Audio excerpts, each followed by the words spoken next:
আসসালামু আলাইকুম রহমতুল্লাহ। প্রিয় দর্শক, আজ নিয়ে এসেছি ডিম রান্নার রেসিপি।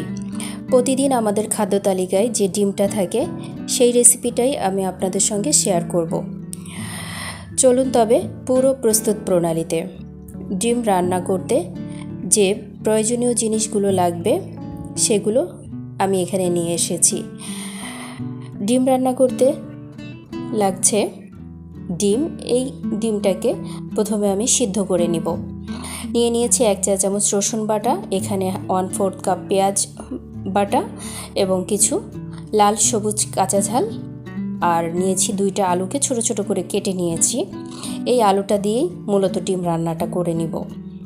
ডিম রান্নার জন্য চুলায় আমি পানি দিয়েছি। এটা ফুটে উঠলে আমি 1 চা চামচ লবণ দিয়ে ডিমগুলোকে এটার মাঝে দিয়ে দিব।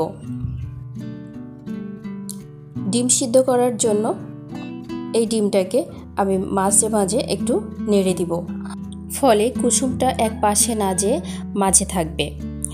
তো এই পর্যায়ে আমার ডিম সিদ্ধ হয়ে গেছে। চুলায় একটি কড়াই বসিয়ে দিয়েছি এবং আজ ডিম রান্নাটা করব সরিষার তেলে। দিয়ে দিচ্ছি এখানে সরিষার তেল এবং প্রথমেই ডিমটাকে ভেজে নিচ্ছি। এই ডিমের মাঝে শুধু আমি লবণ দিয়েছি, লবণ দিয়েই ডিমটা ভেজে নিচ্ছি। 1-2 মিনিটের মধ্যেই আমার ডিমটা ভাজা হয়ে গেছে। আমি এটাকে তুলে নিচ্ছি। আর এই একই তেলে আমি ডিম রান্নাটা করে নেব। এখানে আমি দিয়ে দিচ্ছি 1টি তেজপাতা, 2 টুকরো দারুচিনি এবং 4টি এলাচ। বেশ একটু ফ্লেভার বের হওয়ার পর আমি এখানে দিয়ে দিচ্ছি 1/4 কাপ পেঁয়াজ বাটা, 1 চা চামচ রসুন বাটা, 1 চা চামচ লবণ, 1 চা চামচ জিরা গুঁড়া এবং 1/2 চা চামচ শুকনো ঝালের গুঁড়া আর 1/2 চা চামচ হলুদ গুঁড়া। এই সবটাকে আগে একটু সময় কষিয়ে নিব। ডিমের এই মশলা কষানোটা আমি দুধ দিয়ে করে নিব, নর্মাল পানি দিয়ে করছি না। এখানে অল্প অল্প করে দুধ দিয়ে মশলাটা কষিয়ে নিচ্ছি। এ পর্যায়ে মশলা কষানো হয়ে গেছে। আমি সেই যে আলু টুকরা করে রেখেছি সেটা দিয়ে এবং বাকি দুধটা দিয়েই এই আলুটা সেদ্ধ করে নিব। এ পর্যায়ে আমি ঢেকে 3-4 মিনিট রান্না করে নিব। 3-4 মিনিট পর আলুটা সেদ্ধ হয়ে গেছে।